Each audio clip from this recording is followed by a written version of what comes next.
boys and girls. Thanks for coming back for the second section of Nate the Great and the Fishy Prize. Before we get started with our story, we have a few vocabulary words that we're going to go over today.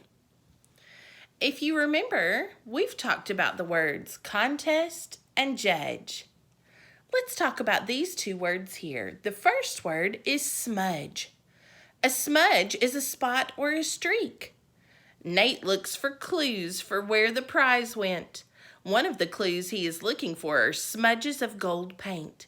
He is looking for spots of gold on the wall or windowsill. I might say, please don't put your hands on the glass window or you will leave a smudge. A smudge is a spot or a streak.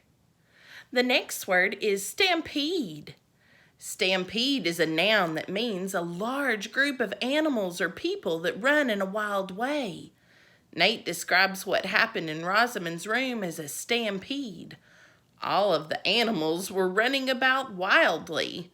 I might say on Black Friday, the big shopping day after Thanksgiving, there was a stampede of shoppers looking to get the best deals. Stampede is a large group of people or animals that run about wildly. Now today we're going to start on page 19 and finish on page 31 of our Nate the Great adventure. Remember at the end of each page to hit the pause button and reread the page to yourself. I will look again, I said. It could be somewhere in this mess. It must have been knocked off the windowsill. Then perhaps one of those pets who's supposed to be so smart pushed or pulled or dragged or kicked it. My cats are smart, Rosamond said. They are all going to win first prize. Rosamond's cats could win first prize for being strange. I, Nate the Great, looked around the room. Pause here.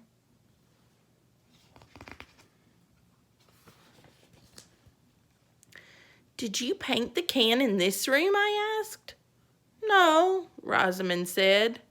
Good, I am looking for smudges of gold paint. They might be a clue to where the can went. But if you had painted in this room, you could have left smudges. I don't smudge, Rosamond said. Pause here. I, Nate the Great, went to the windowsill. If I could find smudges of gold paint inside the sill or outside the sill, I would know whether the can went inside or outside. But the can had not left any clues behind. Sludge was sniffing and sniffing. I asked Rosamond, did you wash the tuna fish can before you made it into a prize? Sort of, Rosamond said. Sort of? I said. How do you sort of wash a tuna fish can? Pause here.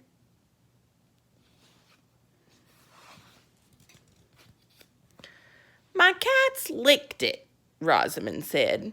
They do a good job. They love tuna fish. But they don't use soap, I said.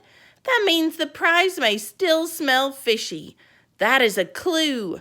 I turned to Sludge. Fishy smell, I said. Sludge and I could not find the can in Rosamond's room. The can is not here, I said. Pause now. Perhaps it went out the window. Sludge and I rushed outside. We looked around. There was no tuna fish can. There were no smudges of gold paint. There was nothing but a sidewalk. We walked back and forth. Perhaps the can had been pushed or pulled or dragged or kicked up the street or down the street. But we could not find anything. Pause now. We went back inside. This is a very fishy case, I said to Rosamond.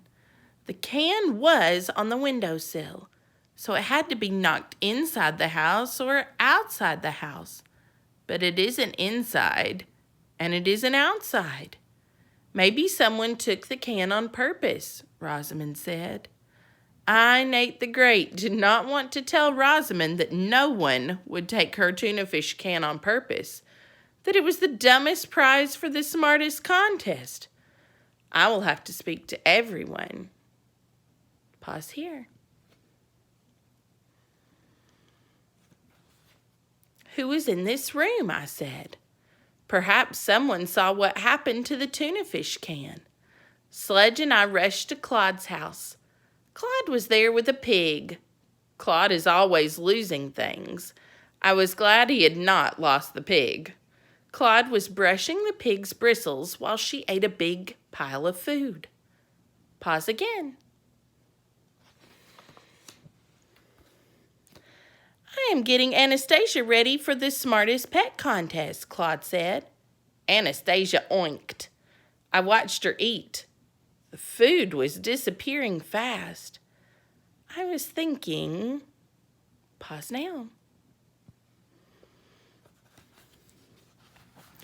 The tuna fish can had completely disappeared. Maybe it had disappeared inside something. One way to make something disappear is to eat it. I, Nate the Great, spoke up. Pigs are supposed to eat like pigs. Would Anastasia eat a tin can? I don't know, Claude said. She's not my pig. She lives on a farm, and I borrowed her for the contest. But I keep losing her. She finds her way back to me. She's smart. That's why she is going to win the contest. Anastasia oinked again. May I open Anastasia's mouth? I asked. Pause here.